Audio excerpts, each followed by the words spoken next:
How's it going, guys, and welcome back to another video.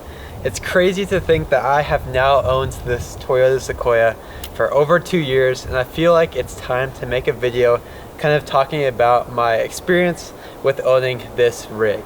Now, this video is not going to be talking about the build that I've done with the Toyota Sequoia. I plan to make a separate video soon, kind of going over all of the modifications I've done and how my Sequoia went from completely stock to what it is today. That video will be coming soon, but today I just want to focus more around my experience owning a Sequoia and just talk a little bit about what I've liked, what's gone wrong, any repairs, maintenance I've had to do, and that type of stuff. So I hope this video will be helpful for you guys, especially if you're looking into getting a Sequoia, so you can kind of know what you're getting into. And yeah, I just want to share the experience I've had owning this vehicle over the past 2 years. So to get started, I want to talk a little bit about why I went with the Sequoia in the first place, especially when there are a lot of other great options when it comes to overlanding vehicles. Now, the first reason that I went with the Sequoia, and arguably at the time one of the biggest reasons that led me to pick the Sequoia, was just the price. I was looking for an overland vehicle and I had a pretty strict budget at the time, and lots of the other options that I was interested in, 4Runners, Tacomas, Tundras, were simply just too expensive for me. I was looking for a vehicle during COVID and vehicle prices were a little bit crazy. I had my heart set on a 3rd gen 4Runner at the time, but just could not find one that was in my price range. I knew a little bit about Sequoias, knew they were kind of similar to the 4Runner series, just a little bit bigger, and they are just not as popular. The prices were a lot more affordable and just more kind of in my price range at the time. So I picked up the Sequoia out the door for $7,000. It was super clean, 2-owner from California with 193,000 miles. I know $7,000 does sound like and is a lot of money for a vehicle, but you have to look at what you're getting and compare it to some of the other similar options out there. It's not uncommon for 3rd or 4th gen 4Runners, Tacomas, Tundras to be $20,000, $30,000 or $40,000. And I'd argue that the Sequoia is equally as capable. It's got that Toyota reliability, it's got a ton of ground clearance, it's got 4-wheel drive. It can do most of the trails that Tacomas, 4Runners, and Tundras can do. And you know, it's a quarter of the price. So yes, $7,000 is a lot, but you really do get your money's worth with a Toyota Sequoia. It kind of felt like I was settling for the Sequoia at the time, which is funny to say settling because I absolutely love this thing now, but it felt like settling at the time because I was really looking for a 3rd gen 4Runner. This was really the only vehicle that kind of fit my needs and was in my price range at the time. So unfortunately, the price kind of was one of the biggest factors that led me to getting the Sequoia. But that's not all. There were a couple other features that I was looking for that the Sequoia kind of checked off the boxes for. First of all, 4-wheel drive. I knew purchasing a vehicle I wanted to use for overlanding and off-roading, having 4-wheel drive was super important to me. The vast majority of Sequoias, the 1st gen Sequoias, do come with 4-wheel drive. There are a couple that are just 2-wheel drive, but the majority are 4-wheel drive. So that was kind of the first thing. That was the first box that the Sequoia checked off. Second was just reliability, and that was a reason I went with Toyota. The Sequoias have a 2UZ FE engine in them, and if you're not familiar with the 2UZ FE, I'd argue it's one of Toyota's greatest V8 engines. This thing is known for its reliability, and it's not uncommon for these engines to last 300, 400, even 500,000 miles, which I know sounds insane if you're not familiar with Toyotas, but it's true, guys. If you look into the 2UZ FE, do a little bit of research, you'll see forums, you can read forum pages where people post their mileage, and people have insanely high mileage, which is awesome to hear, and a big reason that I kind of went with the Sequoia, knowing that this would be something hopefully I could keep for a long time. So reliability and 4-wheel drive, and then the last thing was just the interior space. Because I was planning to do a lot of off-roading and longer road trips, having interior space and having a vehicle that was super comfortable off-road and on longer trips was really important to me. It's funny, when I first got this thing, this Sequoia felt like an absolute boat. It felt huge to drive around the city. I've gotten a lot more used to it now, but at the time when I first got it, oh my gosh, this felt massive. I was coming from pretty small suit Subarus before this, so this was a huge vehicle. But let me tell you guys, like, having a full-size SUV has been awesome because there is so much space on the inside. The Sequoia is super comfortable, front and back seats. It's funny, like 99% of the time when I take people for a ride in the Sequoia, and it's their first time in the Sequoia, if they're getting in the back seats, the first thing they're gonna say is, oh my gosh, there is so much space back here. And it's really because it's true, guys. The back seats and front seats just have so much space, there's so much leg room, and it's super awesome because there's just a bunch of room for you to bring gear, bring equipment, and never feel like you're kind of crammed in there. So those were kind of the main reasons that I went with the Sequoia in the first place.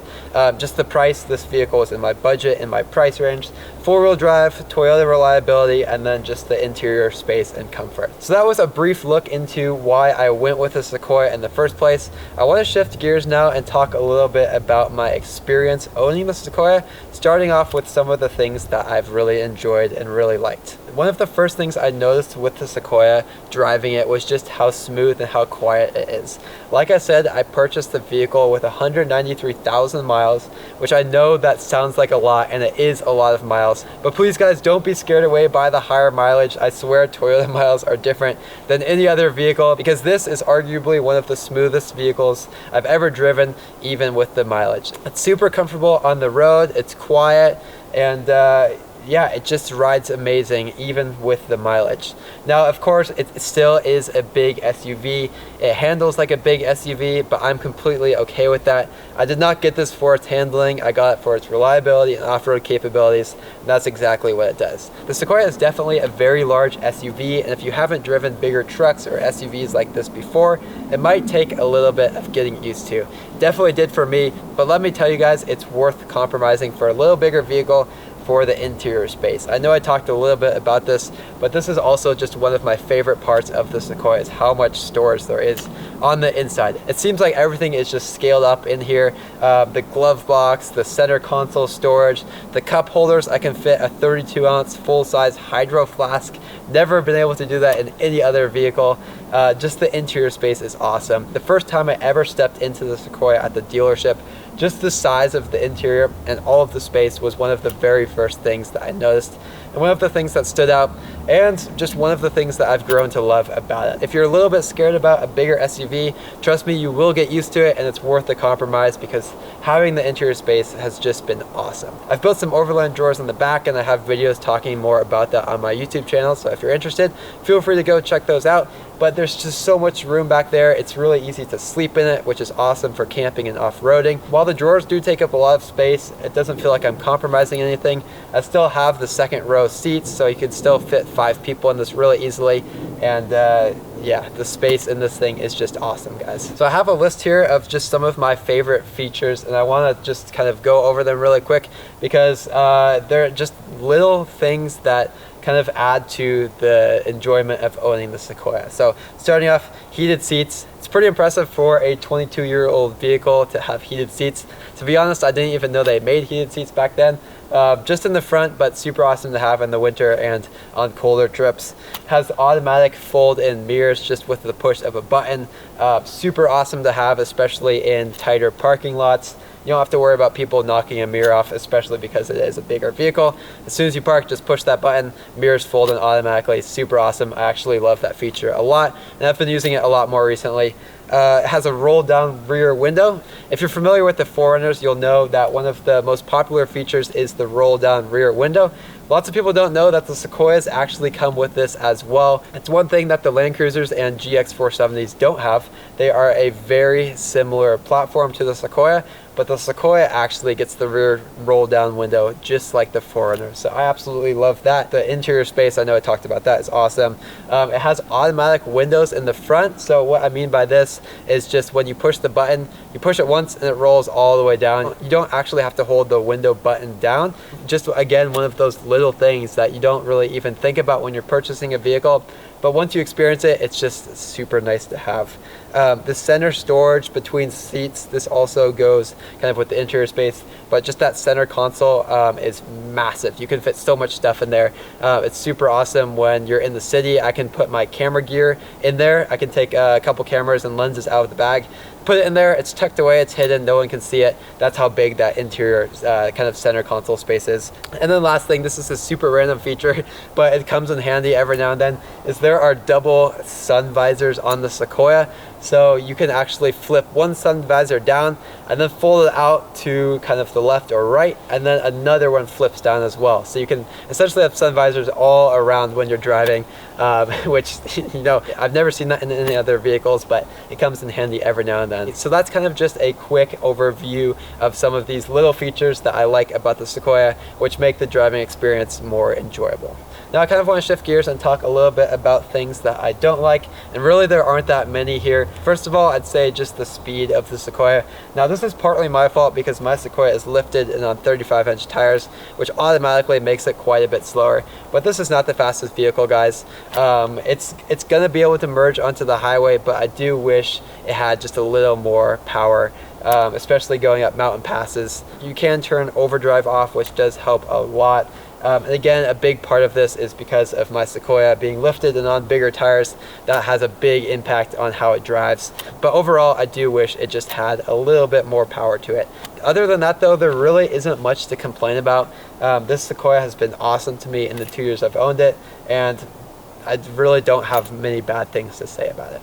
So now that I've shared my opinion about the Sequoia, I want to talk more about kind of the maintenance side of things that have broken, repairs I've done, and just kind of shift more over to that side of things. Right off the bat, I will say the list of things that have broken so far in the 2 years I've owned it is very, very small. It's honestly pretty impressive. Most of the repairs I've done to this, not talking about modifications, just about repairs, are mostly preventative maintenance. So not necessarily things that have broken, but things that need to be done so that they don't break in the future. One of the biggest things you need to be aware of with the Sequoias is that the 2UZ FE has a timing belt, and this timing belt is something you have to stay on top of. It needs to be done every 100,000 miles, and this is extremely important to take care of.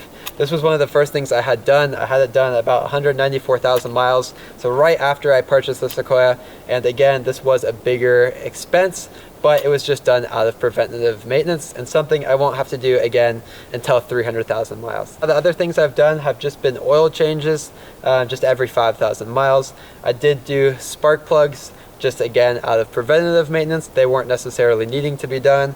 I did replace the lower ball joints. These are another common area to fail on the Sequoias, and when they do fail, they can cause a lot of damage. I do have a video on my channel showing the process of replacing the lower ball joints.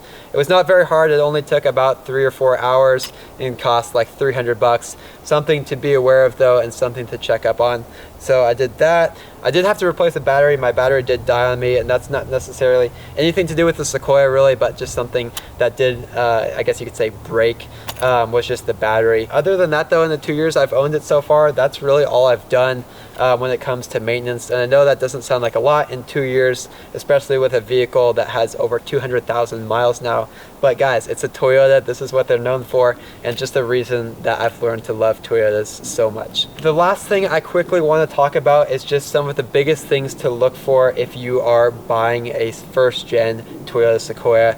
Those are the years 2001 to 2007. There are a couple common problems, and they're not really even big problems, but just some of the things that are common on Sequoias that need replacing or can break, just things to look out for. So first of all, the exhaust manifold. This is one of the biggest things. The exhaust manifold on the Sequoia has a very common problem where it can leak. You get kind of exhaust smell in the cabin. You can also get a ticking sound on the cold start when the engine is warming up. This is super common and unfortunately is a very difficult replacement. I actually just finished up replacing my exhaust manifold with some JBA headers. There's a video on my channel for that as well. It was not very fun. I hope I never have to do anything like that again. There's just very little space to work in here, and yeah, there's something to check out, something to be aware of if you're purchasing a Sequoia, because it can be very costly to have a shop do this repair. Besides the exhaust manifold, I know I mentioned the lower ball joints. Those are a pretty quick and easy thing to do, just something to check. I also talked about the timing belt and water pump, something that needs to be done every 100,000 miles. So if you're purchasing a vehicle, a Sequoia that's coming up on 200,000 miles, or maybe it's coming up on 300,000 miles, definitely ask when the timing belt has last been done. And then the last thing is just, this is not a very big problem, but again, just something that's more annoying. It's not very expensive to fix, but the rear latch does break on these Sequoias very often. This means that you can't open the trunk.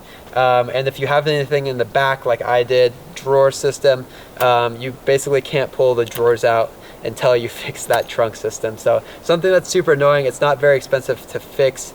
I have a video coming soon on my channel showing you guys a full permanent fix for the rear latch system. There's a kit that Air Down Adventures makes that is super awesome. It kind of bypasses the rear latch handle and installs a lever instead. It works super awesome. There's going to be a video soon showing you guys how to install that, so stay tuned for that. But just the rear latch, common problem, common thing to break, and just annoying to fix. So just to review, the exhaust manifold, the lower ball joints, the timing belt, and the rear latch handle, those are the main things that you should kind of look for if you're considering buying a first-gen Sequoia. So I know that was a lot of information at once. I apologize for kind of just throwing that all at you, but I just really wanted to make a video talking about my experience and sharing it with you guys, because I have been very impressed with the Sequoia over the past 2 years that I've owned it. The Sequoia has taken me to so many amazing places. It's been my daily driver, and it's just been so much fun to build and share this whole adventure with you guys. I started the YouTube channel when I first bought the Sequoia. It was fully stock, nothing was done to it, and it's been a lot of fun to document the build into what it is today. Most of the videos on my channel have been more around the build and modifications, so I thought it would be time to make a video kind of talking more about my experience over the past 2 years. So I hope this video was helpful. Maybe you learned something. If you have any questions or comments, always please feel free to reach out. You can drop a comment in the comment section below, or shoot me a message on Instagram. My Instagram is just Max A. Peters. It's always linked in the description of my videos as well. If you found this video helpful, if you enjoyed, don't forget to like and subscribe. Your support really does help me out, and I really do appreciate it. So thanks again for watching, and I'll catch you guys in the next one.